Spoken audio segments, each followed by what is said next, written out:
الحمدللہ، اللہ تعالیٰ کا لاکھ لاکھ شکر ہے کہ مالک الملک نے اپنی یاد کی توفیق اور موقع عطا فرمایا۔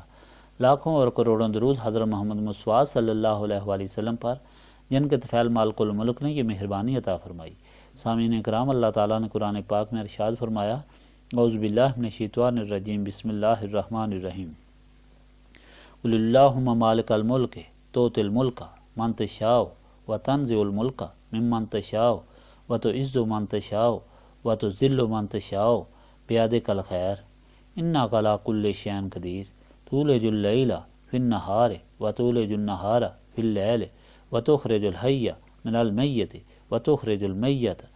من الحی وترزق من تشاء بغیر حساب۔ اس طرح دعا کرو، اے سارے جہانوں کے مالک، تو جسے چاہتا ہے بادشاہت عطا فرماتا ہے اور جسے چاہتا ہے بادشاہت چھین لیتا ہے، تو جسے چاہتا ہے عزت عطا فرماتا ہے اور جسے چاہتا ہے ذلیل کرتا ہے۔ ساری بلائیاں تیرے اختیار میں ہیں اور ہر چیز پر تیری قدرت ہے۔ تو ہی رات کو دن سے نکالتا ہے اور دن کو رات سے نکالتا ہے۔ تو ہی زندہ کو مردہ سے نکالتا ہے اور مردہ کو زندہ سے نکالتا ہے، اور تو جسے چاہے بے شمار رزق عطا فرماتا ہے۔ اس سے پہلے آپ نے مالک الملک کی ہدایت سنی، الحمد شریف، سورۃ اخلاص، سورۃ فاتحہ، جس میں مالک الملک کی تعریف تھی اور یہ اقرار تھا کہ سارے جہانوں کو پالنے والا وہی ہے، سب کا بادشاہ وہی ہے، اور انسان اسی کی بارگاہ کا سوالی ہے اور اسی سے مانگتا ہے۔ ہدایت وہی دینے والا ہے، مدد وہی کرنے والا ہے، اور اس لیے اس کے بندوں میں شامل ہونے کی التجا ہے۔ دوسری ہدایت آپ نے آیت الکرسی میں سنی، جس میں مالک الملک کی شان بیان کی گئی کہ وہ مالک الملک وہ ہے کہ جو وحدہ لا شریک ہے اور وہ ہمیشہ ہے، وہ ہر چیز سے باخبر ہے اور ہر ایک کی ربوبیت فرماتا ہے اور ہر جگہ اسی کی سلطنت ہے۔ تیسری ہدایت آپ نے یہ سنی، شاہد اللہ انہ لا الہ الا ہوا والملائکۃ واولو العلم قائما بالقسط لا الہ الا هو العزیز الحکیم۔ اس میں اللہ تعالیٰ نے یہ گواہی دی کہ وہی وحدہ لا شریک ہے، اور اس حقیقت کو اس کے فرشتے اور اس کے بندے جانتے ہیں، اس کے سوا کوئی معبود نہیں، وہ غالب حکمت والا ہے، وہی حاکم انصاف ہے، اور جو انکار کرتے ہیں ان سے اللہ تعالیٰ حساب لے گا۔ اب جو مالک الملک نے ہدایت فرمائی وہ یہ دعا ہے جو اللہ تعالیٰ نے اپنے بندوں کو نبی پاک صلی اللہ علیہ وآلہ وسلم کے ذریعے سکھائی، اور ساتھ آپ کو نبی پاک صلی اللہ علیہ وآلہ وسلم کا فرمان بھی بتایا گیا تھا کہ حضور پاک صلی اللہ علیہ وآلہ وسلم نے فرمایا، جب یہ چار انعامات آسمان دنیا پر نازل ہوئے تو عرش عظیم سے یہ آیت لپٹ گئی، اور انہوں نے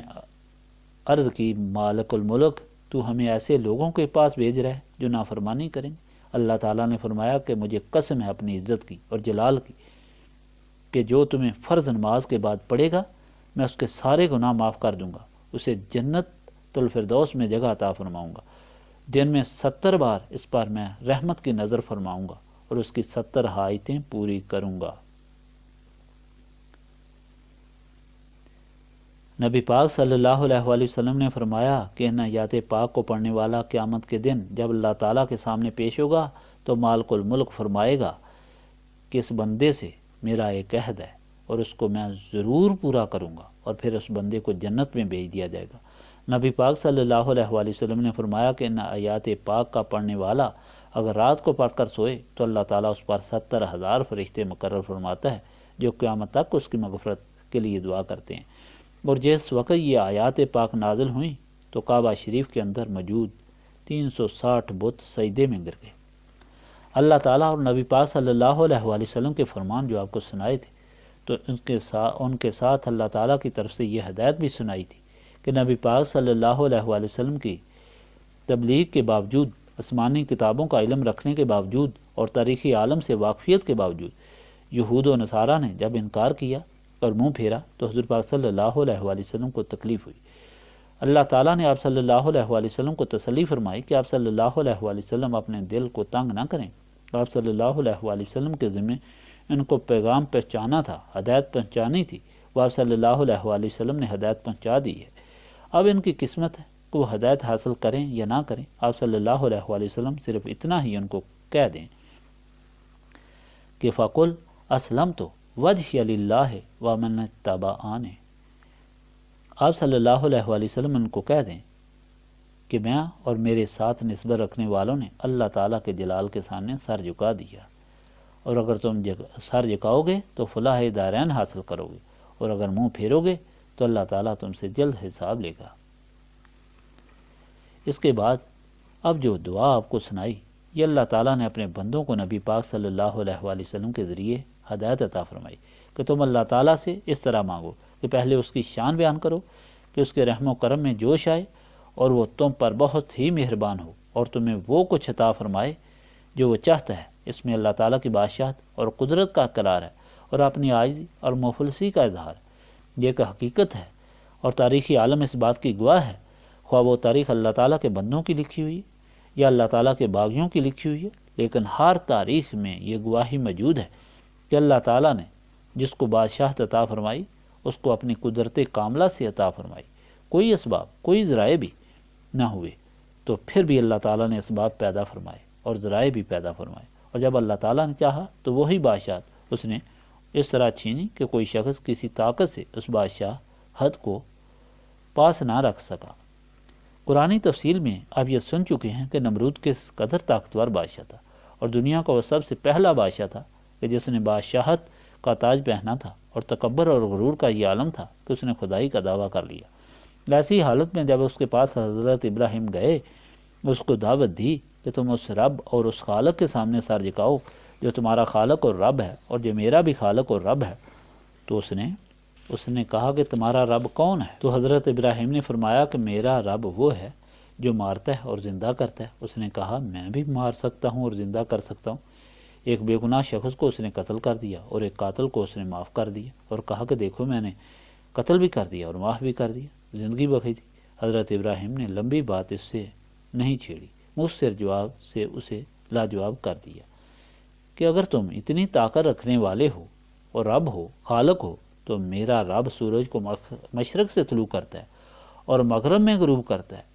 تم سورج کو مغرب سے طلوع کرو اور مشرق میں غروب کر کے دکھاؤ، تو وہ لاجواب ہو گیا۔ ہدایت کا یہ بہت بڑا سبق تھا، لیکن وہ بد نصیب تھا۔ اس نے بجائے ہدایت حاصل کرنے کے اللہ تعالیٰ کے رسول کو قتل کرنا چاہا، اور قتل اس طرح کرنا چاہا کہ ہزاروں من لکڑیاں جمع کر کے جلائیں اور حضرت ابراہیم کو اس میں پھینک دیا۔ اللہ تعالیٰ نے اپنے رسول کو نہ صرف بچایا بلکہ اتنی عزت شان اور عظمت بخشی کہ وہ ساری آگ گلزار بن گئی اور ہمیشہ کے لیے حضرت ابراہیم کی عزت کو غالب کر دیا اور لوگوں کے لیے ہدایت کا ذریعہ بنا دیا۔ پھر اس نے اپنی سپاہ مقابلے کے لیے منگائی، لیکن اللہ تعالیٰ نے اس کے مقابلے میں حقیر مخلوق مچھر کو جمع کیا، جنہوں نے اس کی ساری سپاہ کا گوشت کھا کر ہڈیوں کے ڈھانچے بنا دیے۔ آج جو وہ بیٹھا ہوا تھا تو اس نے لوگوں کو بتایا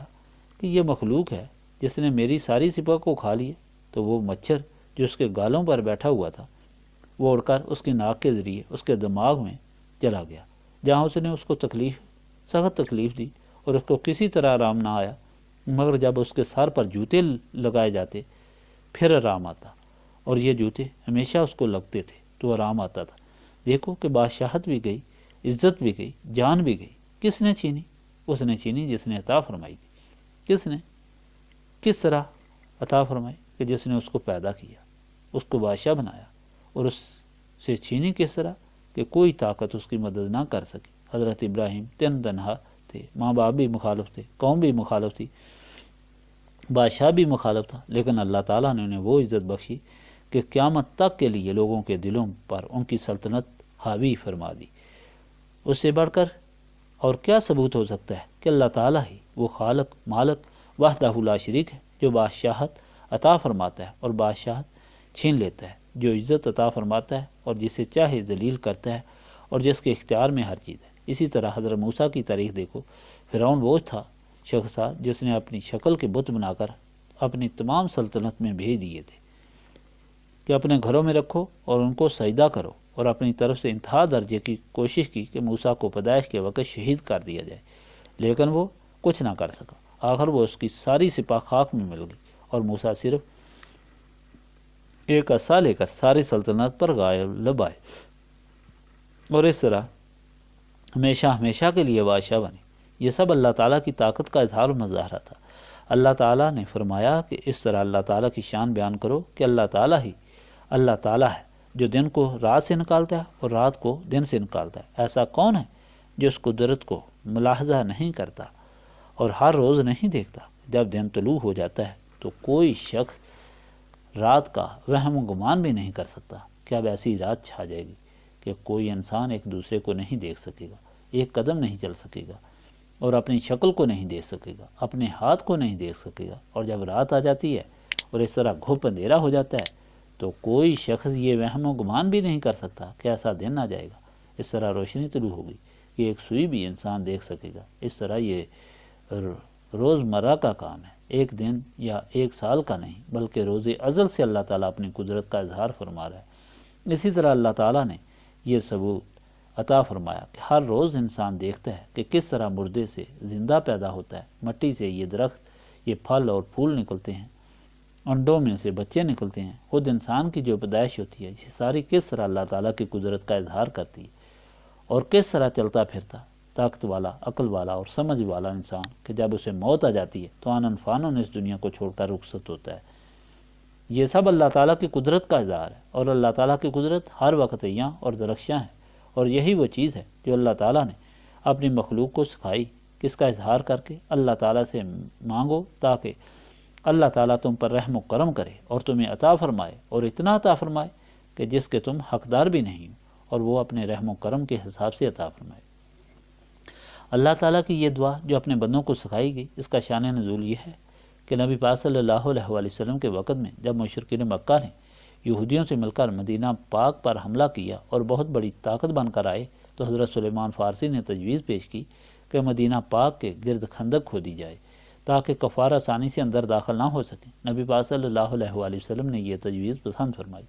یہ خندق 10,000 گز کے قریب تھی۔ اس خندق کو نبی پاک صلی اللہ علیہ وسلم نے سارے صحابہ کرام میں تقسیم کر دیا کہ اتنی خندق کھودی جائے۔ ایک حصہ حضرت سلیمان فارسی اور ان کے ساتھیوں کو عطا فرمایا۔ جب انہوں نے خندق کھود دی تو اس کے اندر سے اتنی سخت چٹان نکلی جو کسی سے نہ ٹوٹتی تھی۔ صحابہ کرام نے حضرت سلیمان فارسی سے کہا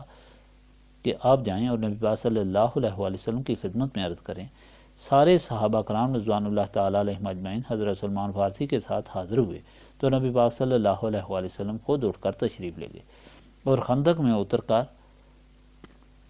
ودان اپنے دستے مبارک سے اس چٹان پر مارا۔ جب پہلی بار زور سے مارا تو اس سے ایک شعلہ نکلا جس سے روشنی ہو گئی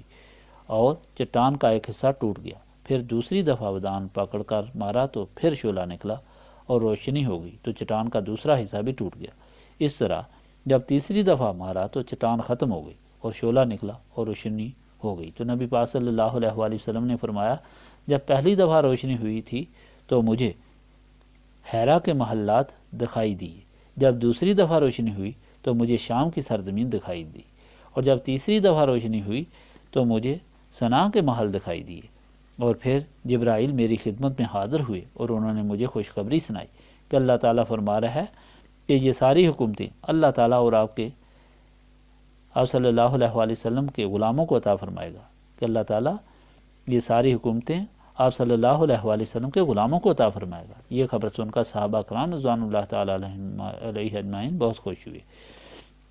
اللہ تعالیٰ کا شکر ادا کیا، لیکن منافقین ہنسے اور مذاق اڑایا کہ جو لوگ ڈر سے صرف ایک شہر کی حفاظت کے لیے اپنے نزدیک خندق